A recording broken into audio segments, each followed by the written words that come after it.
معزز نننی بیان او داغی خلاصہ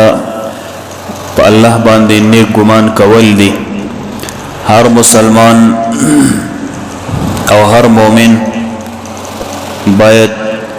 چې په الله تبارک و تعالی جل جلاله باندې نیک گمان او نیک عقیده ولري. او متعدد احادیث او متعدد روایات موجود دي چې متعدد روایات موجود دي او متعدد احادیث دي چې نبی علیہ الصلوۃ والسلام او الله رب العالمین ترغیب مسلمانانو مومنانو ته ورکړي چې په ما باندې شګمان ولري. او هر مسلمان او هر مومن چې په کومه طریقه او په کوم لار او په کوم نظریه او عقیده باندې الله تعالی ته ګوري او الله تعالی ته عقیده لري، په هم هغه عقیده او په هم هغه نظریه باندې الله تعالی د سره معامله کوي. متفق علیه حدیث دا حضرت ابو هريره رضی الله تعالی عنه فرمای قال قال رسول الله صلی الله علیه وسلم، نبی علیہ السلام فرمای چې ان الله یقول، الله تبارک و تعالی فرمای حدیث قدسی دی، انا عند ظن عبدی بی ما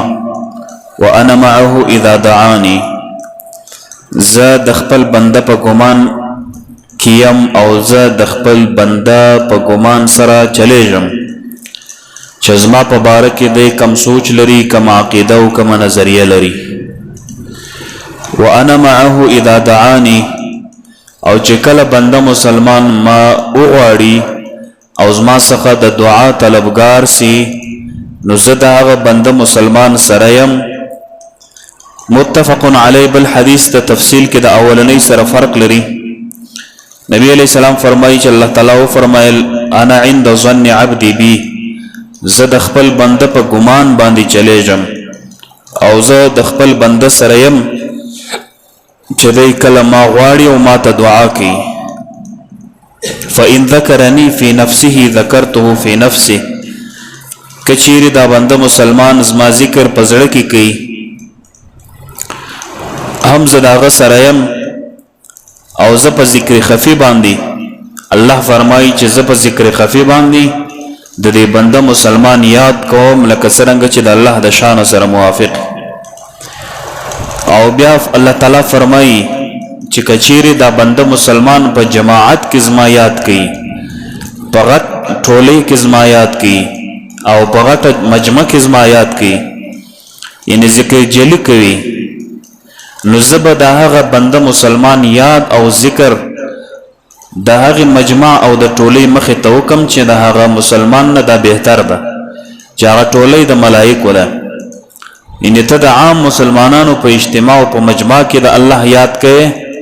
نو الله رب العالمین ستا یاد د فرشتو او د ملایکو په مخ کې کوي. او الله رب العالمین فرمایي ګوره د الله تعالی څومره مرحمت ته مسلمان ته ترغیب ورکوي چې ای مسلمانه ته کوشش کوه چې زما و طرف ته راځې، زما و طرف ته ستا میلان وي، زما و طرف ته ستا عقیده وي، سوچ و نظریه و دماغ و سترګې غوږونه ژبه پښې لاسونه زړه ټول حواس بدي زما تابع وي او ما ته متوجه وي. نو الله تعالی فرمایي چې ای بنده مسلمان چې کله ته یو لویشت زما و خواته نږدې کېږې نو زه د یو بازو په اندازه تا ته در نږدې کېږم کما یلیق بشانی. الله تعالی فرمایي یو لویشت ته زما و خواته راځې نو الله تعالی فرمایي زه د بازو په شکل باندې ستا و خواته در نږدې کېږم، یعنې زه یو په دوچندي تا طرف ته درځم، زما رحمت ستا شامل حال ګرځي. او بیا فرمایي چې ای بنده مسلمان چې کله ته د یوې بازو په مقدار او په اندازه زما و طرف ته راځې نو زه د دوو بازوګانو او د دوو لاسونو په مقدار باندې ستا ته زما رحمت شامل حال ګرځي. او چې کله ته زما و طرف ته راځې په لار باندې په پښو آهسته آهسته راځې، دا یو تمثیل ده چې ته آهسته آهسته په پښو ای بنده مسلمان راځي زما و طرف ته نو زه په منډو تا ته زما رحمت په منډو تا ته درځي. نو د الله رحمت دومره عام ده چې ته یو عمل وکې په 10% الله هغه معامله در سره کوي په 100% د نیکۍ. بل حدیث بخاری ابن ماجه او احمد ذکر کړی ده. ابو هريره رضی الله تعالی عنه د نبی کریم صلی الله علیه وسلم سره روایت کی نبی علیہ السلام فرمایي چې انا مع عبدي اذا هو ذكرني وتحركت بي شفتاه. زه د خپل بنده سره يم چې کله هغه زما یاد کوي او د هغه شونډان زما د یاد په خاطر باندې حرکت باندې راځي چې ته الله الله وای یا الله الله وای یا صرف لفظ د هو وای یا نور اسکار کوي نو داستا شونډه د الله په یاد باندې وشوري یا وعظ کوي دام د الله یاد دی یا ته کتاب درسوي دام د الله یاد دی یا ته تلاوت د قران کریم کې دام د الله یاد دی چې د الله یاد کوي او استاد شونډه شوري. نو نبی علیہ السلام فرمایي چې زه د هغه بنده سره یم نو چې کله الله رب العالمین چې د ټول دنیا خالق او مالک د ټول دنیا رازق د ټول دنیا متصرف اعظم د ټول دنیا خالق حقیقي در سره وي نو انسان به د سش څخه غم لري د سش څخه به بیریږي او بل به د ست منا کوي. بل حدیث ابو هريره رضی الله تعالی عنه ذکر کوي رسول الله مبارک فرمایي انا عند ظن عبدي بي وانا معه حين يذكرني. مسلم او ترمذی روایت کوي نبی علیہ السلام فرمایي چې زه د خپل بنده په ګمان یم چې زما سره تعلق وي او هغه زما ذکر کوي. دا اولیاء الله د الله دوستان او د پیران سره د مریدانو د الله یاد او د الله ذکر کوي چې حالت الله د دوی سره د الله محبت او د الله رب العالمین منا او د الله رب العالمین عشق دا د دوی سره شامل حالي. نو هر انسان دی کوشش دا کوي چې د الله سره مینه پیدا کړي. الله رب العالمین ډیر انتهایی زیات محبوب ده. تر مور و پلارم الله رب العالمین محبوب ده او تر مور و پلارم الله رب العالمین مهربان ده. علماء لیکي احادیثو کې مرضی چې کله یو کوچنی ژاړي او دا مور د اخلي او شیدې ورکوي ورته نو دا هغه ټیم کې د دې کوچنی او د دې زوی په منځ کې څنګه رحمت مترحمي د الله ترحم تر هغه په صلحاو چند ډیر دي. نو الله رب العالمین خو په ټول انسانانو کې بلکې په ټول دنیا کې داسې څوک نشته چې د الله رب العالمین څخه انسان ته مهربان وي. نو کوشش به د دې کو چې د الله یاد وکړو چې الله یاد کو الله بس مش سره وي. بل حدیث ابو هريره رضی الله عنه فرمای مخکنی حدیث ته خو الفاظو کې فرق ده. مسلم او احمد ذکر کړی ده نبی علیہ السلام فرمای چې الله تعالی او فرمایل اذا تلقاني عبدي بشبر چې کله زما بنده ما ته نږدې کیږي یو لويشت تلقيته بذراع زيو غز ورته نږدې کیږم. زما بنده یو لويش ما ته راځي زيو غز ورته نږدې کیږم. او بل واذا تلقاني بذراع تلقيته بباع او چې کله د یو غز راته نږدې کیږي زه دوه غز ورته نږدې اسم. واذا تلقاني بباع اتيته باسرع او چې کله بنده مسلمان ما ته نږدې سي په دو بازو باندې په دو غز دا حسب مقدار نه دی مراد دا یو اندازه د استاد سر خلاصولو لپاره وای چې کله ته الله رب العالمین ته دو بازو نږدې سي نو الله رب العالمین تا ته نږدې کیږي په رحمت د الله تا ته درځي په منډه اسرع منډه ته وای د الله د رحمت رفتار او خپل مدد او نصرت تا ته کوي په منډه باندې. او تاسو ګورئ چې کوم انسانان الله یادوي د الله سره مینه او محبت وي د الله سره عشق وي د الله رب العالمین سره وفاوي نو دغه انسانانو ته د الله رب العالمین رحمت شامل حال وي چې کله په دوی سختي راځي الله ورسره چې کله په دوی اساني راځي د دوی په ژبه کې د دوی په سترګو کې د دوی په اعمالو کې د دوی په کردار کې د الله رب العالمین یاد او محبت وي بل حدیث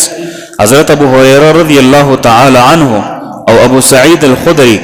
رضی الله عنهما فرمایي چې انهما شهد علی النبي صلی الله علیه وسلم دوی دواړه شاهدی ادا کړ پر نبی علیہ السلام چې نبی علیہ السلام ویل دا لا يقعد قوم يذكرون الله عز وجل الا حفتهم الملائکه وغشيتهم الرحمه ونزلت عليهم السكينه وذكرهم الله في من عنده چې کوم انسان د الله رب العالمین په ذکر باندې کښینی د الله په یاد باندې خانقاه کې په مسجد کې په مدرسه کې یا عام ځایونو کې ناس وي د الله ذکر کې د الله یاد کې دا ذکر منحصر نه ده صرف په تقریر ذکر منحصر نه ده صرف په وعظ او نصیحت ذکر منحصر نه ده صرف په وینا او په تدریس ذکر هر شي ته یادیږي او ذکر شامل ده و ټول هغه اعمال او اقوال ته چې پاره کې د الله یاد راسي یو سړی وعظ او نصیحت کوي چې خلک ورته ناس دي دا حدیث دلیل ده دوی یو سړی ناس ته پیران دي مریدان دي ذکر کوي د الله رب العالمین یاد کوي خدا هم د ور سره دا حدیث دا غوي د پارم ده خو حقیقتا دا د ذاکرینو د پاره دی دا حدیث ولی د فضیلت د علم د پاره علماء مستقل کتابونه بابونه لیکلي دي کتاب العلم باب العلم دا مستقل کتابونه او بابونه دي د علماء څخه د صوفیو ګله داده چې علماء تاسو ته مستقل بابونه مجدر پری شری کتاب العلم دی هر عالم دا کتاب العلم په ځان فټ کوي باب العلم دی دا باب العلم فضیلت چې عالم د فضیلت لري چې قل هل يستوي الذين يعلمون والذين لا يعلمون نبی علیہ السلام فرمایي چې د یو عالم د امی څخه داسې فضیلت دی لکه د سوارلسمې سپوږمۍ چې پر نور ستورو باندې څنګه فضیلت لري نو موږ ملایانو توایو چې تاسو دغه فضیلتونه خپل پزان باندې را منحصر کړی دي موږ تاسو ته سنوایو خدا مکوي چې موږ سم اغلا کوي چې کوم احادیث د ذکر په باره کې راغلي دي هغه ته اغلا کوي په ملایانو فټ کوي نو چې دا احادیث ته سره اخلي بیا موږ هغه د علم ولا احادیث اخو ولی اصلي حقيقي علم خو تصوف دي کنه ظاهري علم خو نه دی مراد علم خو د شیطان سره مو د شیطان سره درې شانو علم ور سره درې عین دي درې عین علم د شیطان سره یو علم یو عین څه شي دی علم د شیطان سره امام محمود علوسی رحمت الله علیه صاحب د تفسیر روح المانی لیکي نور مفسرین په دې تحقیق کړی دا چې شیطان دومره علم چې په روی زمين کې ترغه زیات علم د چانو عقل ورسره عقل دومره تعداد کې ورسره چې آدم علی السلام او داغه کشنانو ته چل ورکړ او تر ورځې تر قیامت پورې دا شیطان په انسانانو بازی کوي چې څه شیطان غواړي بس پملا ورته کوي انسان یې کوي په دون عقل ورسره ده لیکن عشق نو ورسره علم ورسره عقل ورسره عشق نو ورسره نو په کوم انسان کې چې علمي او عقل وي او عشق نه ورسره دا انسان تمام نه دی نو ځکه دا علماء سره چې کله ظاهري علم خو نه دی مراد بدا علم لره حد نه دی مقرر یو علم حصولي دی یو علم حضوري ده یو حصولي قدیم دی یو حضوري حادث ده ابل مرغس نو علم کلی ده که جزئی ده که کل ده که جز دی نو به تمامها علم کلی چې په تمام اشیاء د سړي علم راسي د آدم علیه السلام څخه ونس تر آخري انسان پورې چې کله قیامت راځي دی چا سره نست دا علم خود چا سره نست کلی علم چې په ټولو اجزاو په ټولو افرادو په ټولو هغه اشیاء باندې علم راسي چې هغه منحصر وي محیط علم دی چا نست ها یو د چا ډیر علمي د چا د کم وي نو که په دې وځ تحقیق وکم چې علم څخه مراد اصلي علم د تصوف دی نو دا په ډیر ټیم را سواخ نو باره به موږ ملایانه ته وایي چې دا کم باب العلم ده یا کتاب العلم ده دا بیا مشترک دا مشترک کتاب الذکر به تاسو ته درکو فیصله به سره وکړو نو داس خو نه کېږي چې کتاب العلم هم تاسې اخلي او کتاب الذکر هم تاسې اخلي نو چې کله د الله ذکر صوفیه کوي د الله یاد کوي دا صوفیه دا تصوف والا طریقت والا یو ځای ناس وي د الله یاد کوي په دوی باندې الله سو انعامات کوي اول انعام دا ده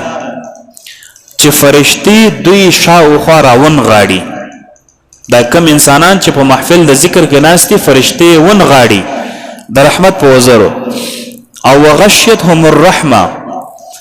او د الله رب العالمین رحمت د دوی شامل حال ګرځ او بل ونزلت عليهم السكينه اطمینان او سکون په دې انسانانو باندې نازل وذكرهم الله في من عنده د الله په دربار کې چې کوم ملائکه او فرشتي دي الله ستا یاد دا غوي په مخ کې کوي دا څومره د اعزاز خبره ده امام ترمذی رحمه الله وايي چې هذا حديث حسن صحيح حضرت ابو سعید الخدری رضی الله تعالی عنه رسول الله مبارک صلی الله علیه وسلم څخه وایي پښتنه وسوله چې اي العباد افضل درجه عند الله يوم القيامه ورځ د قیامت کې د الله رب العالمین ته نږدې کم بندگان دي مجاهدین هم ځانو ته وربز ورکړي بریتونه تاوي چې موږ خو د الله نیک خلک یو بس هر څه جهاد دی دا نور شی بے فائدې تصوف والا وایي چې دا تصوف اصل شی دی بل شی موږ نه علما وایي بس دغه ضرب یضربو فر باب جاری که بس دغه په ټول زندگی باندې تصور دی او تصدیق دی او بدیهی دی او نظری ده بس په دې شانو باندې قیاس اقترانی دی او قیاس صفصتی ده په دې اخته دي دی بیا نور شان نه مني نور ته د بعقل نسبت کی منطقيان چې نور خلکو ته وګوري وای دا خبرو نه پوي او رښتیا هم نه پوي چې چا منطق نه ویل هغه خپل صغرا او کبرا نسی بیلولای اوس منطقي چې کله هر خبره کوي نو اول خپل خبره ته صغرا او کبرا دي په صغرا کې بیا اصغر او بیا اکبر دي په کبرا کې بیا اصغر او بیا اکبر دي نبي دا غسه چې کوم حد اوسط دي چې کوم شی په تکرار راغلي هغه چې ساقط کی بس په خپل نتیجه راوز نو سوال زکه د رسول الله مبارک څخه کیږي چې کم خلق د الله په نس باندې په درجه کې لوړ دي په ورځ د قیامت نبی علیہ السلام څه فرمایي الذاکرون الله كثيرا والذاکرات هغه نارینه چې د الله ذکر او د الله یاد کوي ډېر او هغه زنانه چې د الله یاد او د الله ذکر کوي ډېر د الله یاد چې کم نارینه او زنانه کوي هغه ډېر نږدې الله تعالی ته چې په دنیا کې د چا سره مینه لري د مینه اثر بدایي چې تاغه ډېر یادې فلانی صاحب دسی وکړه فلانی صاحب دسی وکړه تزمج مرید یو خلیفہ دی هغه زوی بیا مفتی سوی و نو چې په هر مجلس کې بناست ول مفتی صاحب دسی کړه مفتی صاحب دی تک مفتی صاحب دی تشناب ته نه وځي مفتی صاحب دی او داس کوي مفتی صاحب دی استنجاوي بس په هر خبره کې مفتی صاحب دی وای مفتی صاحب دی نو د مفتی سره ډیره مینه و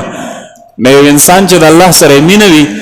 نو دغه انسان بیا د الله یادوي کنه او چې ستاد یو محبوبي سره د دنیا د نن زمانه بعضی ځوانان بیا چې دی عشق پیدا کوي عشق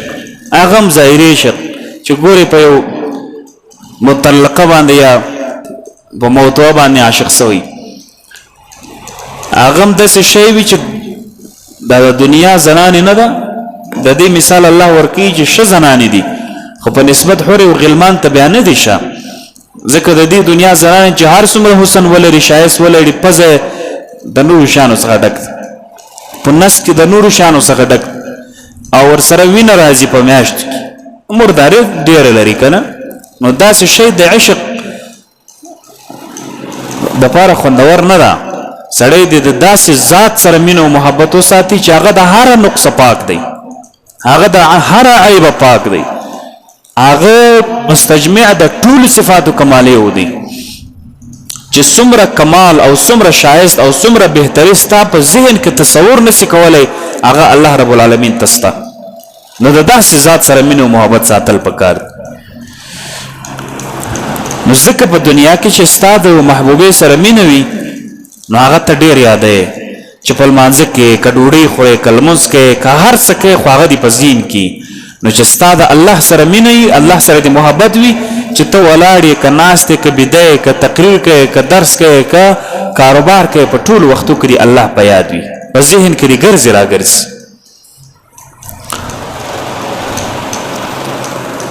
مولانا منظور منګل صاحب ډېر عجیب بیانونه کوي کله کله مسخرې کوي. په کراچي کې د ډېر مشهور عالم وایي د عایشه قم 2 نمبري کې راغله په دنیاي کې اخروي کې خو بیخي ډېر ده. هسې ماسې دعوه د مینې یو سړی د زنانې سره محبت و ول ستا سره مې داسې مینه ده داسې محبت مې ده و فلان ډېرې باټې ولاټې ورته ویشتلې. نو چې مخامخ سو ورته هغه ورته ویل چې زه د سره مینه محبت ساتم خو په دې شرط چې ته به نسوارې لکه یې. هغه ول نسوار نشته ته ووایه خپل سر لا زه لرې کوم ولیله دې که ول وغورځوه د نسوارو دبلۍ دی چې د نسوارو دبلۍ وغورځوه زنانې ورته ویل چې زما استانه سره کېږي ول ولې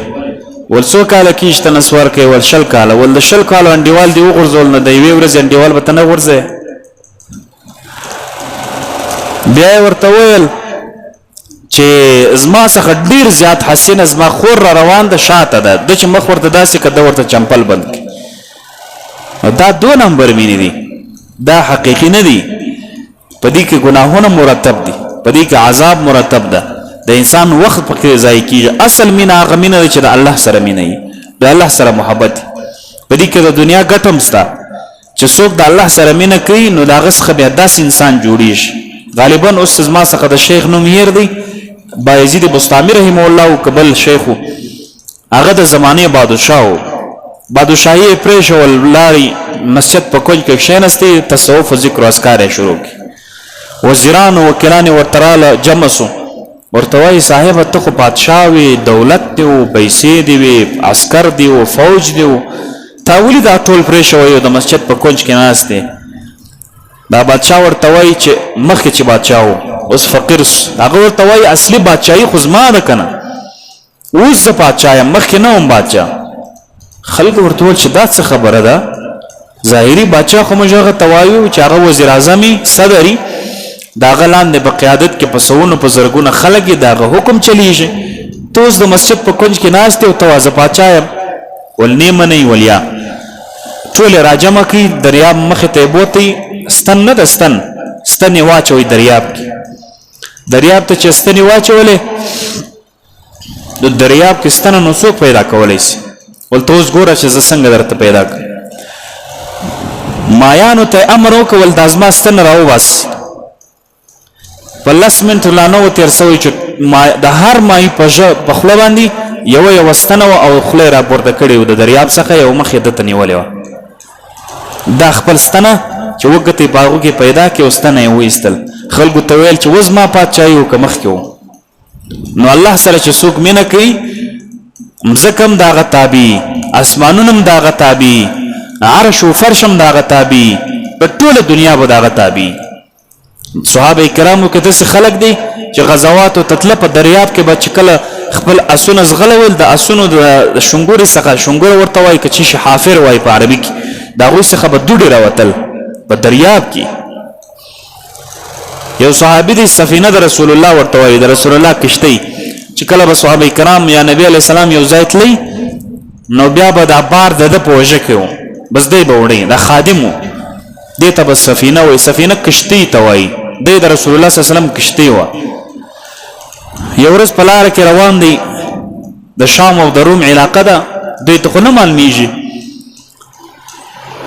لاره ځینې چپه سو په ځنګل کې ننوت چې ګور یو زمری دی او ډېر سخت په غوره باندې را روان دی. نو زمري خو عمومي طور سرل کوي خوړل کوي نو حیوان فارس ته چې زمری په ده باندې د حملې نیت کوي نو دی ورته وایي چې خبردار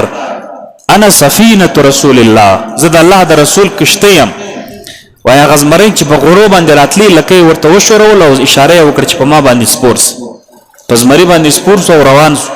چې کله شار ته ورسېد علاقې ته بس د زمری ته اشاره وکړه چې ودرېږ هغه کښېنسته دی ځینې کښته شو هغه روان شو د الله سره چې مینه څوک ساتي هغه به داسې خلک وي داسې ملنګان تېر سوي ابراهیم ابن المولد غالبا یو شیخ دی صوفي دی د هغه کور ته یو ملا ورلی یو شیخ دی او عالم دی د هغه کور ته یو ملا ورلی نو ملایان اکثره د دې پیرانو په اعمال او افکار او اقوالو باندې فکر کوي چې د دې قرات څنګه ده د دې رکوع څنګه ده د دې ولاړ څنګه ده د دې ناست څنګه ده نو هغه پیر غالبا چې مخکې سو تلاوت وکي الحمدلله کې څه کمزوري او خامخا به دا مولا ویل چې زه د کمې ځای ورته روان یم چې دا پیر دی دا غټ سړی دی د خو الحمدلله لا نه دزده په زړه کې دا ویل نو خیر شپه سوه پخوا زمانه کې دا لیټرنان نو په ساراګشت باندې هر څوک لبس خپل غذا حاجت پې کوي نو دغه شیخ الحدیث دغه مولا ته دا پیر صاحب وایي چې دا بدنۍ ده دا ګډوه ده اخوا ته مزه اخوا ته زمریان دی لیوان دی هره بلا او بتر شته چې داسې نه خراب دي نه کی وایي بس دلې اودس کول صحیح ده نو چې کله بدنۍ واخیسته او روان سو د شپې 2 بجې ده 1 بجه ده نو دننه سو چې کله ولاړی چې ګوري دا بل خاصه زمری باندې حمله شروع کړي زمری را باندې رازغلی د منډه کده عالم ژر د صوفیت خانقاه کې ځان اوښته او ځان پټ کی چغه کړه و پیر صاحب راسه چې زمری ما خوري نو چې کله پیر صاحب راوته ورته وایي څه کیسه ده وایي دغه زمری وینې دا ما پسې را روانو قریب زه داړلی وم څرلی وم نو پیر صاحب مخکې سو د عالم په پسې دی دا زمري ته وایي چې ما تا ته نه ویل چې زموږ په میلمانو باندې کار مه لره زمري ته خطاب کوي زمری ته خطاب کوي وای ما ته نه ویل چې په دې زموږ په میلمنو کار مه لره ته بیا را روانې زموږ میلمانه په عذابه وایي دا لکۍ د زمري وشورول بېرته واپس ولاړي رجوع قهقري وکړه وایي د عالم ورته وویل چې سبحان الله دا عجیبه قصه ده انتم اشغلتم انفسکم بتقویم الباطن ونحن اشغلنا انفسنا بتقویم الظاهر وایي موږ ځانونه همیشه کوشش د دې کوو چې ظاهر برابر کو تاسو کوشش د دې کوئ چې باطن برابر کړئ خو چې موږ د ظاهر کوشش کوو چې ظاهر برابر کو د باطن په کیسه کې نه یو موږ د اسد څخه بیریږو د زمري څخه موږ بیریږو او چې کله تاسو د باطن په تصفیه باندې اخته یاست زمری ستاسو څخه بیریږي نحن اشغلنا بتقویم الظاهر نخاف من الاسد وانتم اشغلتم انفسكم بتقویم الباطن فيخاف منك الاسد ستاسو غزمری بیریش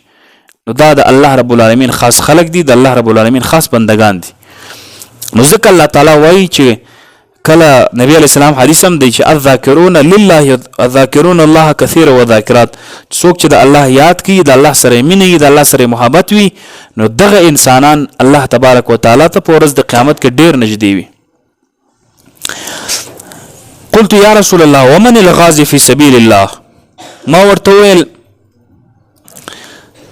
چې هغه کس چې د الله په لار کې تور اخیستی او روان او غزا او جهاد کوي نو دغه انسان څخه هم دا بهتر ده رسول الله مبارک فرمای چې لو ضرب بسيفه في الكفار والمشركين حتى ينكسر نبی علیہ السلام فرمای چې کچیر دا مجاهد خپل په تور باندې کافرانو ته شکست ورکي مشرکانو ته شکست ورکي او دغه د تور ټوک ټوک سي د کافرانو په غاړه کې د سپو وهلو باندې ټوک ټوک سي لا هم د الله رب العالمین ذکر چې څوک کوي هغه تر دې مجاهد ډیر فضیلت لري خو چې حقیقي منوي حقیقي یاد وي د الله رب العالمین دا څنګه چې بر زبان تسبیح او بر دل گاو خر چې په ژبه باندې تسبیح او په ځړ کې چې دی غوي او خر دی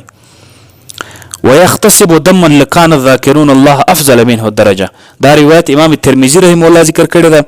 او دغه شانت امام احمد رحمه الله ذکر کړی صحیح حدیث